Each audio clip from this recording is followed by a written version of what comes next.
ടോക്കിക്ക് chicken കൊടുക്കാത്തതിൽ തെറ്റിയിരിക്കുക. സാരല്ല കേട്ടാ, ഉച്ചയ്ക്ക് ഭക്ഷണം കഴിക്കുമ്പോൾ ടോക്കിക്ക് ഞാൻ ചിക്കൻ തരാം കേട്ടോ.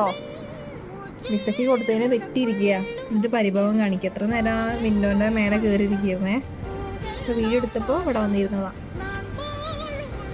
ആൾക്കൊരു ക്ഷീണം പോലെ, ചൂടിൻ്റെ ആയിരിക്കണം. ഒരു ആക്റ്റീവാണ് ആൾ. എന്നോടാണ് മാത്രം ഇങ്ങനെയുള്ളൂ കേട്ടോ. ബാക്കി ആരുടെ ഇത്രയ്ക്കൊരു അറ്റാച്ച്മെന്റ് ഇല്ല. എൻ്റെ അടുത്താണ് ഇങ്ങനെ ഒരു അറ്റാച്ച്മെന്റ് ആയിട്ടിരിക്കുന്നത്. ടോക്കീനെ എടുത്തിട്ട് കൊഞ്ചിച്ചാലും ലിസ പറ്റും. പിന്നെ വേറൊരു ഡോഗ് വരാറില്ലേ, അവളേനെ എടുക്കുകയെന്നുണ്ടെങ്കിൽ ലിസ പറ്റും. എല്ലാവർക്കും എന്തൊരു അസൂയാന്നറിയോ. ഒരാളെയും സ്നേഹിക്കാൻ പാടില്ല, അവനവനെ മാത്രം സ്നേഹിക്കുക. ടോക്കിനെ മാത്രം ടോക്കിക്ക് സ്നേഹിക്കണം, ലിസനെ മാത്രം ലിസയ്ക്ക് സ്നേഹിക്കണം. അങ്ങനെയൊക്കെയാണ് ഇവിടുത്തെ കാര്യങ്ങൾ. അങ്ങനെയാണ് ഇവിടെ. കണ്ട, ഇങ്ങനെ വന്നിരിക്കുക.